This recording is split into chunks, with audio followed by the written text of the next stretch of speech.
За энэ биднийг 145-ыг үржих нь 18 зэргийг үржих нь 9.2-ыг үржих нь 10-ийн хасах 12 зэрэг үржих нь 301-ийг үржих нь 10-ийн хасах 5 зэрэг гэсэн илэрхийллийн утгыг ол гэжээ. Үржүүрийг арвтын баталгаа болон шинжлэх ухааны бичиглийн аль алинаар нь илэрхийл гэсэн байна. Тэгэхээр энэ нь 145-ыг үржих нь 10-8 зэрэг түүнийг үржүүлэх нь үүнтэй адил бусад үржигдэхүүнийг хаалтанд бичих үржүүлэх нь 9.2-ыг үржих нь 10-ийн хасах 12 зэрэг. Түүнийг үржүүлэх нь ахиад 301-ийг үржих нь 10-ийн хасах 5 зэрэг. Энд ингэж хаалтанд хийсний учир бол би энэ илэрхийллээр дахиад энэ илэрхийллээр үржүүлнэ гэсэн утгатай. Бүгд үржүүлэх учраас би яг ямар дараалалаар үржүүлэх нь хамаагүй. Тийм учраас би байруудыг нь сольж болно. Ингээд 145-ыг үржүүлэх нь 9.2, тэгээ дахиад үржүүлэх нь 301 гिचгээд үржүүлэх нь 10.8 зэрэг тэр ягаан өнгөөр нь бичээдхий. Үржүүлэх нь 10.8 зэрэг, үржүүлэх нь 10-ийн хасах 12 зэрэг, үржүүлэх нь 10-ийн хасах 5 зэрэг байна. За ингэсэн нь илүү амархан байх те. Яагаад гэвэл 10-ийн зэргүүд маань нэг дор байгаа тул ингээд хаалтанд хийчихье. Тэгээд 10-ийн зэрэг агуулаагүй тоонууд маань энд байна. Одоо хэлбэрчлээ. Энд суурин нийжлэх нь байгаа тул илтгэгчүүдийн нийлбэрийг олно. Энэ нь тэгэхээр 10-ийн 8-аас хасах нь 12, хасах нь 5 зэрэг болно. Харин зүүн гар талд байгаа энэ бүхэн алибий тооны машин гаргаж ирээд бодоодох юм. Энд 145-ыг гараараа үржүүлсэн ч уг нь болно л доо. Гэхдээ ингэх нь илүү хурдан бас би санамсаргүй алдаа гаргачихъя л гэж. Үржүүлэх нь 9.2, үржүүлэх нь 301 гээд тэнцүү 40,10,000-ны 1534. Ингээд энэ нь тэнцүү 40,10,000-ны 1534. Мэдээж үүнийг үржүүлэх нь 10-ийн зэрэг байгаа. Илтгэгчүүдийн нийлбэрийг олбол энэ илэрхийлэл маань 40,10,000-ны 1534-ийг үржүүлэх нь 10-ийн 8-аас хасах нь 12 зэрэг нь сөрөг 4, түүнээс хасах нь 5 гэхээр сөрөг 9 байна. 10-ийн хасах 9 зэрэг болж хувирна. Одоо та нар үүнийг угаасаа шинжлэх ухааны бичиглэл байна гэх гэж байна уу? Яагаад гэвэл ямар нэгэн тоог үржүүлэх нь 10-ийн ямар нэгэн зэрэг байна. Гэтэл энэ нь яг шинжлэх ухааны бичиглэл хараахан биш байна. Учир нь юу вэ гэвэл шинжлэх ухааны бичиглэл байхын тулд энд байгаа тоон 1-ээс их буюу тэнцүү мөн 10-аас бага байх ёстой. 10-аас бага биш байгаа нь мэдээж байна те. Шинжлэх ухааны бичиглэл байхын тулд тгээс ялгаатай нэг цифр түүний ард арвтын баталгаанд таслал тэгээд байх ёстой бусад зүйлс нь байдаг. Энд тэгээд тгээс ялгаатай нэг л цифр баймаар байдаг.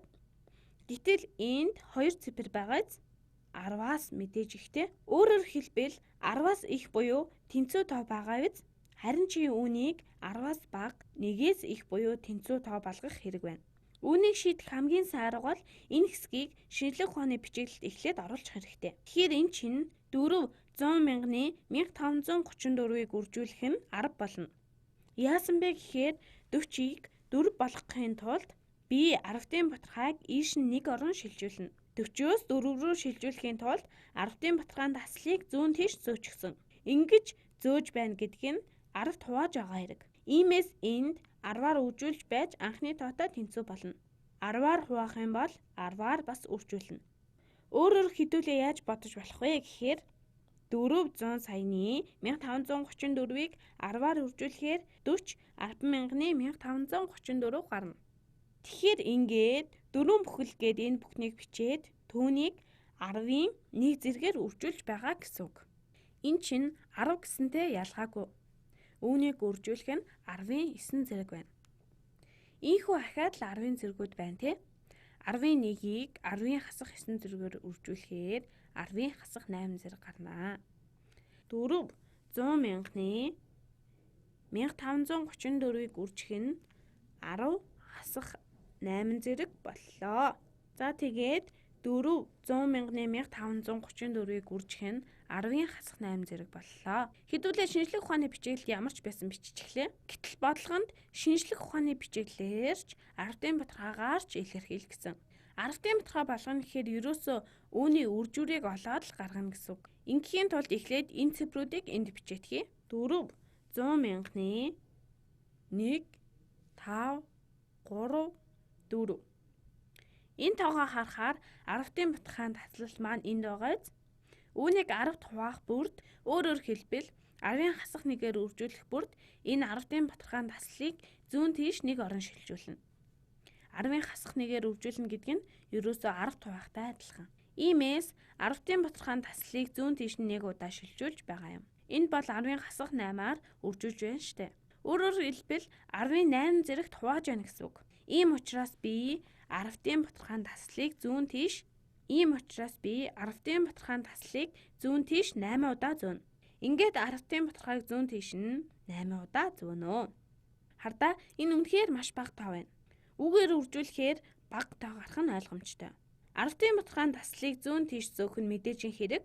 Хэрвээ энэ нь эерэг 8 байсан бол энэ тоо маш том тоо байна.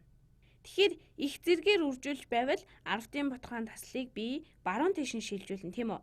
За энэ бүхнийг тооцоож гаргавал хариу нь энэ 400,000-ны 1534 гэсэн тооноос маш бага тоо гарч таарна. Зүүн тийш 8 удаа гэсэн баха. Нэг удаа зөөхөд 10-ын баталгаанд таслал энд гараад ирсэн. Дахиад 7 удаа зөөхийн тулд энд тгийг нэмж бичих хэрэг гарч байна. Ингээд 1 2 3 4 5 6 7 ширхэгтийг 10-ын баталгаанд таслын өмнө тэг бичнэ. Тэгвэл илүү тодорхой харагдана. За одоо сайн ажиглаарай. Би энэ цифрыг оролцуулаад бүгд 8 цифр байна. 7 ширхэгтийг. Тэгээд энэ цифр гэхээр 8 болж байгааз. За тоолох уу? 1 2 3 4 5 6 7 8. Үүнийг төсөөлөх хамгийн найдвартай арга бол 10-ын баталгаанд таслал анх энд байсан тийм. Би үүнийг 1 2 3 4 5 6 7 8 удаа шилжүүлсэн. Энэ чинь 10-ын хасах 8-аар үржүүлж байна гэсэн үг. Тэгээд энэ тоо гарч ирлээ шүү дээ. Иймэрхүү тоо тааралдах бүрд шинжлэх ухааны бичиглэл гэж ямар хэрэгтэй харах болохыг та нар ойлгож байгаа зү. Энд бол бичгэд зай хамаагүй бага эзлэнэ. Дээрээс нь ойролцоогоор энэ нь хэр зэрэг их тоо вэ гэдгийг хараад л шууд мэдэж байгаа. Үүнийг бичих хамаагүй хэцүү. Дунд нь айл нэг тгийг гээхийг үгүйсэхгүй илүүдүүлчих ч магадгүй. Тэгээд энэ тоог ойролцоогоор ямархуу тоо вэ гэдгийг мэдхийн тулд тгийг тоолохоос өөр аргагүй. 1 2 3 4 5 6 7 тэгтээ. Тэгээд энд 8 байгаа тийм үү? Шинжлэх ухааны бичиглэлээс энэ хамаагүй төвөгтэй болох нь илт байна.